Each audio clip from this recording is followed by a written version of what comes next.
அன்பார்ந்த சென்னை கலைக்குழுவை அமைத்து சிறப்பாக இயக்கிக் கொண்டிருக்கிற தோழர் பிரணயன் அவர்கள் உள்ளிட்ட கலைக்குழுவை சார்ந்த கலைஞர்களே, இங்கே கூடியிருக்கிற தோழர்களே,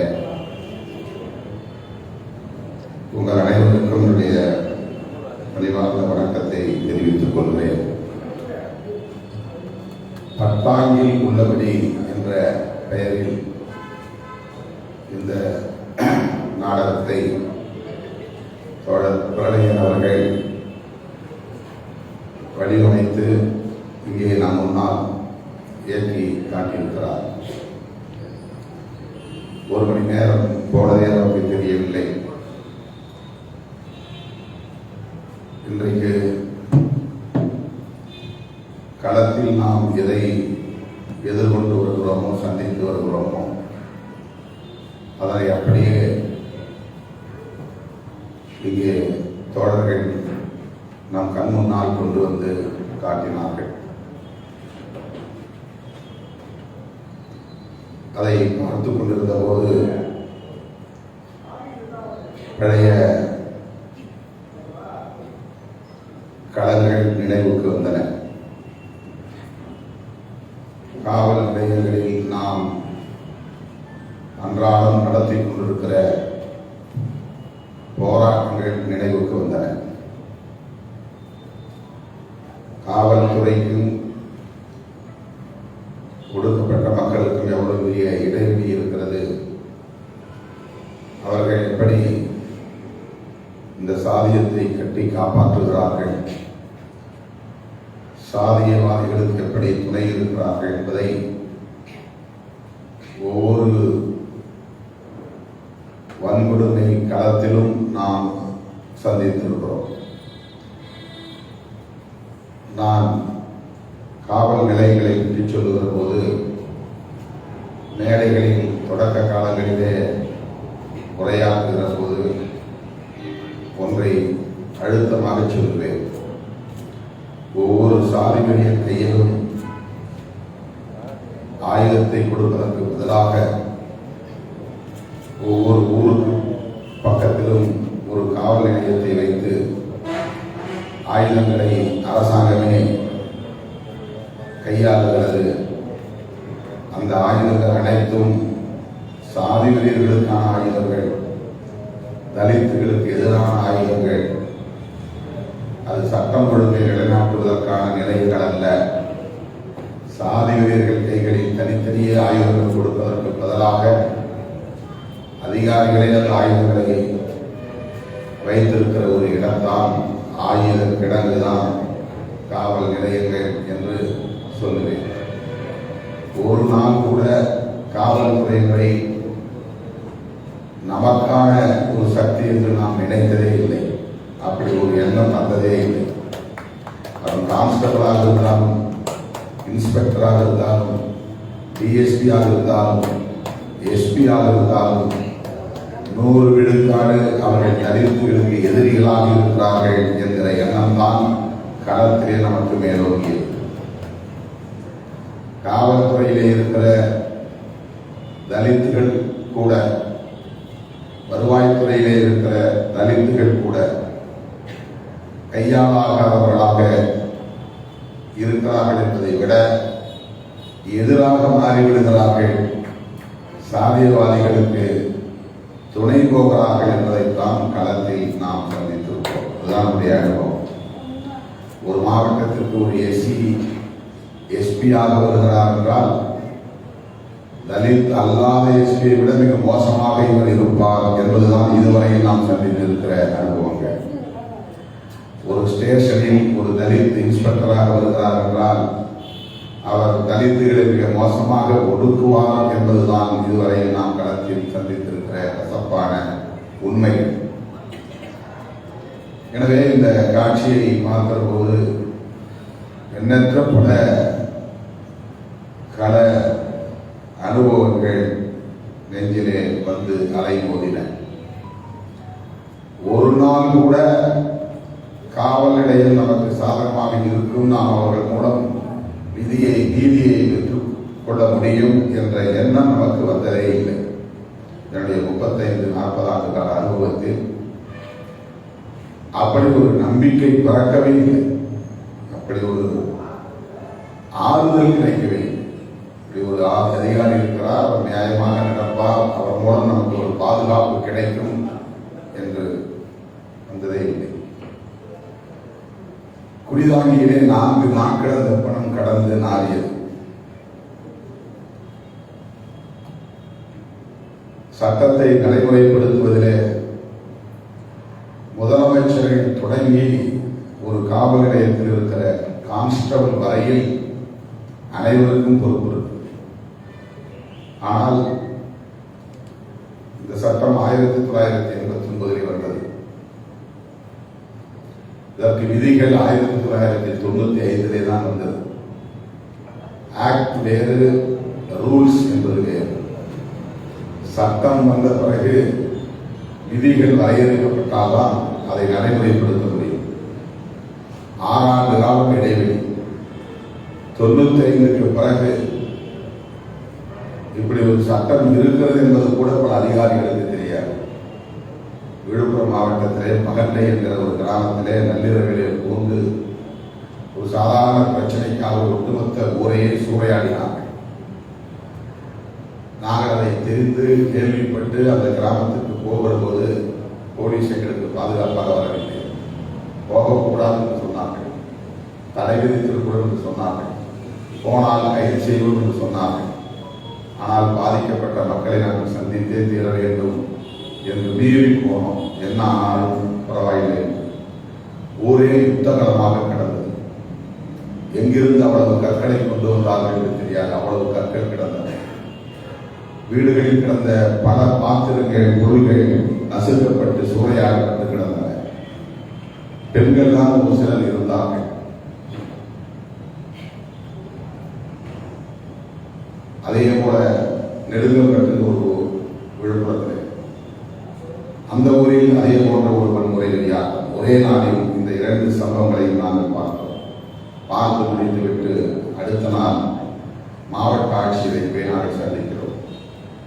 இப்படி ஒரு சம்பவம் நடந்திருக்கிறது. இதுவரை இந்த SC/ST ஆக்ட் பிரகாரம் வழக்கு பதிவு செய்யப்படவில்லை என்று சொன்னபோது, POA ஆக்ட் என்று சொன்னபோது, அப்படி என்றால் என்ன என்று கலெக்டர் கேட்டார்.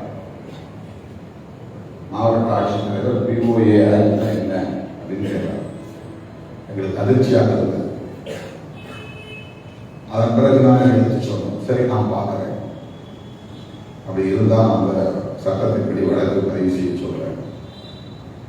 தொடக்க காலங்களில் அப்படி நாம் போராடி இந்த சட்டத்தை நடைமுறைப்படுத்துன்னு சொன்னால் தீ வச்சாலும், சொத்துக்களை சூறையாடினாலும், பெண்களை மானமுகப்படுத்தினாலும்,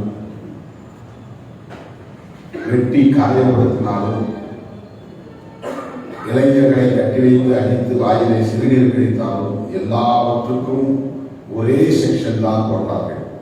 3(1)(10 செக்ஷன் 3 கிளாஸ் 1 சப் கிளாஸ் 10. இதுக்கு என்னன்னா, சாதியை சொல்லி இழிவா பேசிய குற்றம், அவ்வளவுதான். வேற எந்த செக்ஷனையும் அவர் பயன்படுத்துவது கிடையாது. கிட்டத்தட்ட 10 ஆண்டுகள் வரை இப்படித்தான் இருந்தது. பிறகு நாங்கள் போய் ஒவ்வொரு பிரச்சனைக்கு சண்டை போட்டு, தீ வச்சா வேற வழக்கு செக்ஷன், பெண்களை மானபங்கப்படுத்தினா வேற செக்ஷன், ரேப் பண்ணா வேற செக்ஷன். இதுக்கெல்லாம் நீங்க IPC போட வேண்டிய தேவையில்லை. இதுக்குன்னு தனியே POA ஆக்ட் வந்திருக்கு, இதை இம்ப்ளிமெண்ட் பண்ணுங்க. நான் சட்டமன்றத்தில் இருந்தேன். இந்த சட்டத்தை நடைமுறைப்படுத்துங்கன்னு சொன்னப்போ எல்லாம் வேடிக்கையா பார்த்தாங்க. இப்போ காவல்துறை அதிகாரிகளுக்கு இது தொடர்பான விழிப்புணர்வு பயிற்சி தர வேண்டும் அப்படின்னு நான் சொன்னேன். நான் ஒரு அவங்களுக்கு அதிகாரிகளுக்கு இது தொடர்பான விழிப்புணர்வு தர வேண்டும். அதுக்கு பிறகு இந்த welfare secretary, Adi Dravidar welfare மினிஸ்ட்ரிக்கான ஒரு செக்ரட்டரி, அப்ப கிறிஸ்துவாஸ் காந்தி ஐஏஎஸ் இருந்தார். அவருடைய காலத்தில் தான் தனியே ஒரு கமிட்டி போட்டு, சென்சிட்டைசேஷன் கமிட்டி ஒரு கமிட்டியை போட்டு, அப்புறம் அதிகாரிகளுக்கெல்லாம் வகுப்படுத்த வேண்டியிருந்துச்சு. வகுப்படுத்த பிறகு அங்கொன்றும் இங்கொன்றுமாக இந்த மேடையில் தொற்றமா 100 சம்பவம் நடக்குன்னா 10 சம்பவம் தான் கம்ப்ளைண்ட் ஆகும். 10 சம்பவத்தில் 1-2 தான் வந்து வழக்கா பதிவாகும்.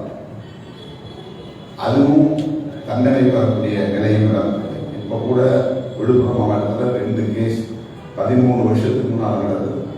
2 கேஸ் சம்பந்தப்பட்ட ஒரு அக்யூட்டட், அவ்வளவு பேர் விடுதலை. வன்முறை நடந்தது உண்மை, தீ வைத்தது உண்மை, தலித்துகள் பாதிக்கப்பட்டது உண்மை, சொத்துக்கள் சூறையாடப்பட்டது உண்மை. ஆனால் குற்றவாளிகள் அத்தனை பேரும் நிரபராதிகள் என்று விடுவிக்கப்பட்டு விட்டார்கள்.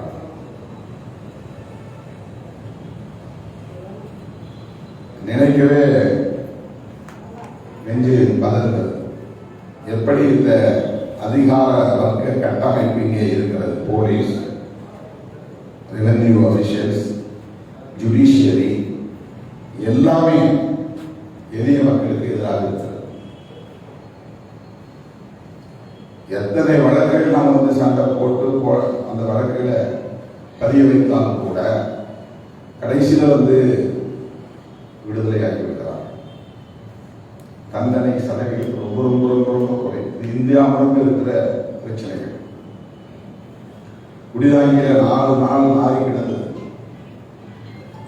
போலீஸ் கொஞ்சம் வேகமா அதை இறங்கி இருந்தால் கடத்தி விரட்டிட்டு எடுத்து போயிருக்க முடியும்.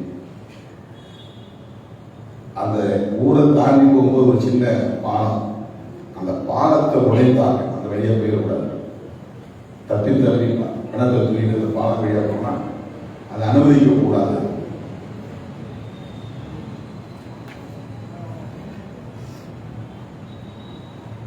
சாதிய இறுக்கத்தை தளர்த்துவதற்கு ஜனநாயக சக்திகளை நாம் அடையாளம் காண வேண்டிய தேவை இருக்கிறது. இந்த நாடகத்தில் அதை நாம் பார்த்தோம்.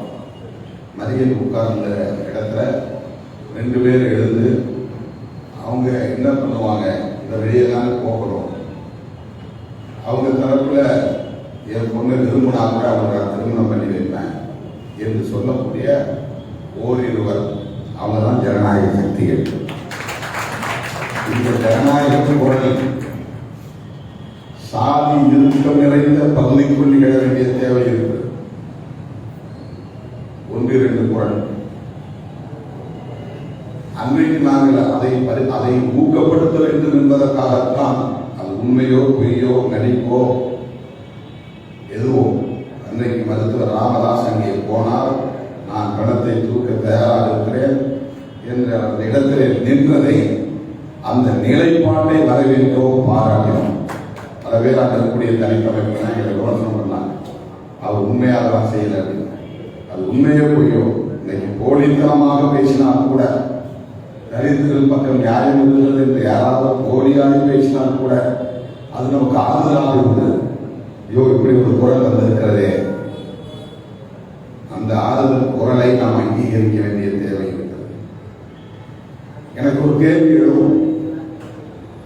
பக்கத்தில் ஒரு கிராமத்தில் வந்து அந்த கிராமமே திராவிடர் கிராமம், ஆனால் சுடுகாட்டுக்கு போக முடியல.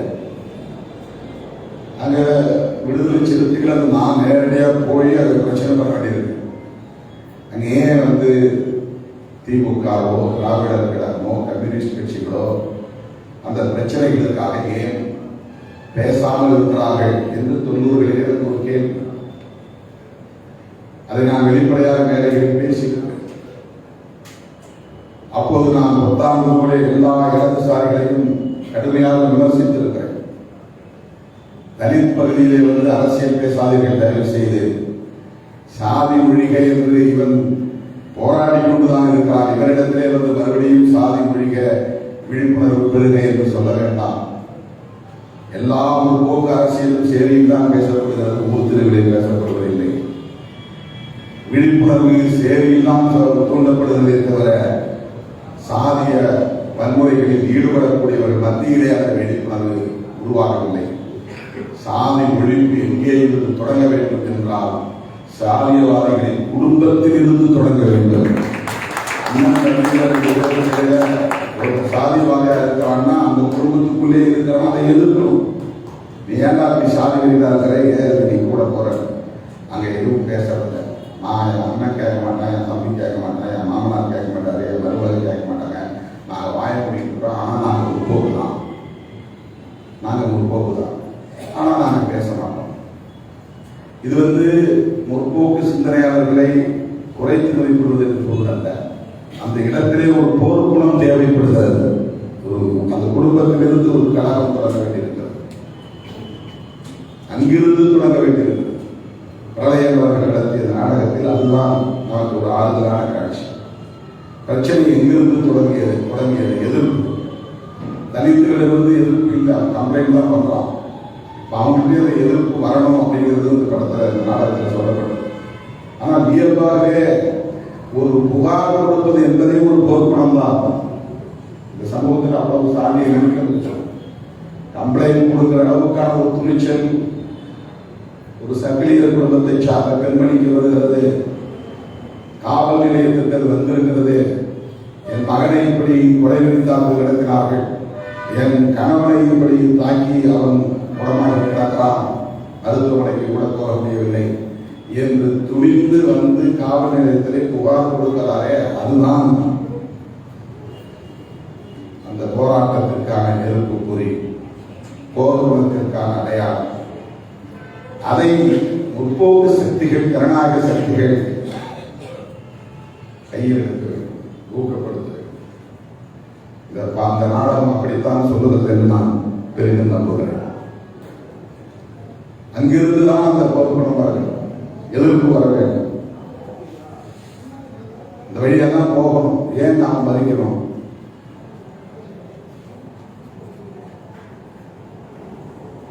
போலீஸ் அதிகாரி, ஒரு பெண் போலீஸ் அதிகாரி, ஒரு டிஎஸ்பி இங்கே வந்து வழக்கமாக காவல்துறையினர் இருக்கிற அலட்சியத்தை உடைத்து, மெத்தன போக்கை உடைத்து, தலித்து விரோத போக்கை உடைத்து அவர் சட்டத்தை நடைமுறைப்படுத்துவதற்கு போராடுகிறார். உண்மையில நிஜத்தில் யாருமே கிடையாது. நம்ம நாடகத்தில் பிள்ளைய நாடகத்தில் தான் இருக்கு. ஒரே ஒரு போலீஸ் அதிகாரி கூட நான் மனதார சொல்றேன், நான் கண்ட கசப்பான உண்மைகள் சொல்றேன். இந்த மாதிரி தலித்துகளுக்காக பரிந்து பேசுகிறவர்கள், இந்த சட்டத்தை நடைமுறைப்படுத்துகிறவர்கள் ஒரு ஆள் கூட நான் பார்த்தது. அதுவும் பெண் போலீஸ் அதிகாரிகள் இந்த அளவுக்குலாம் துணிச்சலாக பேசுறவங்க இந்த நாடகத்தில் தான் இருக்க முடியும். சட்டத்தை நடைமுறைப்படுத்த வேண்டும் என்று சொல்லுகிற துணிச்சல் உள்ள ஒரு பெண் போலீஸ் அதிகாரி பிரளயம் நாடகத்தில் தான் இருக்குது. கிடையவே கிடையாது. நான் யதார்த்தமான கடைசியாக இந்த கொல்லி வைக்கிற நேரத்தில் பாதிக்கப்பட்ட குடும்பத்தின் சார்பில் பிரளயம் ஒன்றை பேச வைக்கிறார். இன்னைக்கு நீங்க தூக்கிட்டு வந்துட்டீங்க, பிணத்தை நீங்க தூக்கிட்டு வந்தீங்க, எங்களை தூக்க சொல்லலையே, அது எவ்வளவு முக்கியமான நீங்க. அதெல்லாம் நான் வந்து மயிலாடுதுறையில் ஒரு ஊரில், அந்த ஊர் பேர் மறந்துச்சு, மயிலாடுதுறை பக்கத்தில் போலீஸ் மெனக்கிட்டு பாடியை தூக்கிட்டு தண்ணீரை இறங்கி போனாங்க. அப்படி கொதிக்குது மனசு. யாருக்கு பயப்படுகிறது இந்த துறை, காவல்துறை? என்ன பயம் புரியல. ஏன் போலீஸ் அது கடந்து போகணும்? அதுக்கு ஏன் வந்து ஆத்துல இறங்கி போகணும்? ஏன் அந்த எல்லோரும் போகக்கூடிய பேருந்து செல்லக்கூடிய பாதையில் கூட போலீஸார் போக முடியாதுன்னா அப்ப யாருக்கு இந்த அரச கட்டமைப்பு அஞ்சுகிறது? தலித்துகளால் அந்த வெளியே போக முடியாது, சரி. போலீஸார் போக முடியாதா? அங்கிருந்து அவர்களை அப்புறப்படுத்த முடியாதா? அவர்கள் மேல எந்த சிராய்ப்பும் ஏற்படக்கூடாது என்று எப்படி காவல்துறை நினைக்கிறது? எவ்வளவு பெரிய அதிர்ச்சியாக இருக்கிறது இதெல்லாம் கேட்கிற போது. உண்மையெல்லாம் இப்ப போலீஸ் வந்தாங்க, அவங்க தான் நெருப்பு செடி தூக்கிட்டு வராங்க, பாரியை தூக்கிட்டு வராங்க. இப்ப கடைசியாக பாதிக்கப்பட்ட ஒரு குடும்பத்தில் இருந்து 2 பேர் வரா கொல்லி வைக்கிறது. நான் வச்சு அந்த யாரையும் நீங்க செஞ்சிருங்க, நாளைக்கு பணம் விழுந்தா என்ன செய்ய முடியும், நீங்க வருவீங்களா? அவனுக்கு அது வந்து ஒரு எக்ஸிஸ்டிங் கிரைசிஸ். நான் இங்கே இருக்கிறேன், நான் இங்கே ஓட முடியாது, நான் இந்த இடத்துல வந்து நீங்க சொன்னீங்கன்னா உங்களுக்கு ஒத்துழைப்பா இருக்கிறேன்னா நாளைக்கு திரும்ப கூப்பிட்டு அடிப்போம், மறுபடியும் ஒரு பணம் விடும், அப்ப நாங்க எப்படி எடுத்துட்டு வர்றது? இதுதான் கேள்வி. நாடகத்தை அவர்கள் தூண்மிச்சார். ஏன்னா எஸ்சி மக்களுடைய பிரச்சனைகளை எஸ்சி மக்களே தான் தீர்த்து கொள்ள வேண்டுமா? எஸ்சி மக்களுக்கு எதிரான வன்முறைகளை எஸ்சி மக்களே தான் போராடி நிறுத்த வேண்டுமா? இதுதான் கேள்வி. ஆதிக்கப்படுகிறவர்கள் உரிமைகளை கோருவது கிளைமிங் அத்தாரிட்டியாக இருப்பது அவசியமானதுதான். ஆதிக்கப்படுகிறவர்கள் அதிலிருந்து மீள வேண்டும் என்பதற்காக போராட வேண்டும் என்பது உண்மைதான். இந்த போர்க்குடன் அவசியம்தான். ஆனால் எந்த தரப்பிலிருந்தும் அதிகார வர்க்கத்தின் எந்த தரப்பிலிருந்தும் பாதிக்கப்பட்ட மக்களுக்கு ஆதரவான நிலை இல்லை என்றால் அவர்களால் என்ன செய்ய முடியும்? மதுரை மக்களிடையே நான் பேசுகிறது ஒரு சொல்லுவேன். நான் பல வயதாக சொல்லுவேன். சாதி அடிப்படையில் நடக்கிற யுத்தத்தின் போது காவல்துறையை ஒதுக்கீட்டில் 24 மணி நேரத்தில் சாதியை ஒழித்து காட்டுவார்கள் பாதிக்கப்பட்ட மக்கள் என்று நான் சொல்றேன். ஏன்னா எஸ்சி எஸ்டிக்கு இடையே எஸ்சி மக்களுக்கும் எஸ்சி அல்லாத மக்களுக்கும் இடையே சாதி பிரச்சனை வருகிற போது இவன் எதிர்த்து ஒரு சின்ன முயற்சி எடுத்தால் கூட உடனே இவர்களை வந்து நசுக்குவது காவல்துறை தான். கலவரம் பண்றவன் அந்த பக்கம் நிற்பான் திறந்து, அவன் கிட்ட போய் நின்று நீ போயா ஒதுங்கி போக சொல்ல. பாதிக்கப்பட்டவன் ஒரு பக்கம் மூடையில 10 பேர் தான் நிற்பான். அங்க 300 போலீஸ் 400 போலீஸ் போட்டு வச்சிருக்கான். பாதிக்கப்பட்ட இந்த மக்கள் இவன் எழுந்து ஒரு அடி கூட முன்னோக்கி நடத்தக்கூடாது. இதுதான் வருவாய்த்துறை அதிகாரிகளின் நடவடிக்கையாக இருக்கிறது. இதுதான் கேட்டா ஒரே வார்த்தை சட்டம் ஒழுங்கு பிரச்சனை, லா அண்ட் ஆர்டர் மெயின்டெனன்ஸ். பாதிக்கப்பட்டவர்களை மறுபடியும் நசுக்கியா அந்த சட்ட ஒழுங்கு நிலைநாட்டுவார். இதுதான் உனக்கு இருக்கிற ஒரே நியாயம். நீ கற்ற கல்விக்கான பொருள். சட்டத்தை இம்ப்ளிமெண்ட் பண்ணதை விட சட்டம் ஒழுங்கை நிலைநாட்ட வேண்டும். அதனால் பெரும்பான்மையாக இருக்கக்கூடிய ஆதிக்க சக்திகளுக்கு ஒத்துழைக்க வேண்டும். இதுதான் இன்னைக்கு பியூரோகிரசியுடைய மைண்ட் செட். பியூரோகிரசி மைண்ட் செட் எல்லா இஷ்யூலையும் எந்த பிரச்சனை வந்தாலும் மைனாரிட்டிஸ் மெஜாரிட்டிஸ், சிறுபான்மை மக்களுக்கும் பெரும்பான்மை மக்களுக்கும் சண்டை வந்தா சிறுபான்மை நசுக்கிறது. தலித்துகளுக்கும் தலித்தல்லாதவர்களுக்கு இடையில பிரச்சனை வந்தா தலித்துகளை நசுக்கிறது. அவங்களே திரும்ப வழக்க போறது, கவுண்டர் கேஸ் போடுறது. இந்த மாதிரி புகார் கொடுத்தாங்கன்னா நீ அவனை வந்து என்ன செய்ய, உடனே அந்த பெட்டி கடைக்காரங்க ஒரு புகார் வாங்கி கவுண்டர் கேஸ். ஏன்னா அப்பதான் காம்ப்ரமைஸ் ஸ்டேஷன் கூப்பிட்டு பேசுவாயே, தேவையில்லாம பிரச்சனை பண்ணிக்காத, அவன் எல்லாம் ஒன்னா சேர்ந்தாங்கன்னா நீ எங்கேயுமே நடமாட முடியாது, பஸ் ஏற முடியாது, நீ கடைத்தெரு வர முடியாது. சோசியல் பாய்ப்பாங்க. எவ்வளவு பெரிய கொடுமை. தண்ணி கொடுக்க மாட்டாங்க, கடையில் போய் பொருள் வாங்க முடியாது, தீப்பெட்டி வாங்க முடியாது, பால் வாங்க முடியாது. ஒட்டுமொத்த ஊரே புறக்கணிப்பு, சமூக புறக்கணிப்பு. இதை யார் வந்து தடுப்பது? அரசியல்வாதிகள் கேட்டா அவங்க பயிற்சிட்டு நாளைக்கு ஓட்டு வாங்க முடியாது. இவர்களும் கணிசமா இருக்கிறாங்க, இவங்கள்டையும் கணிசமான வாக்குகள் இருக்கு. ஆனாலும் கூட ஒவ்வொரு அரசியல் கட்சியிலும் சாதி அடிப்படையிலேயே பெரும்பான்மை தீர்மானிக்கப்படுகிறது. அரசியல் கட்சிகள்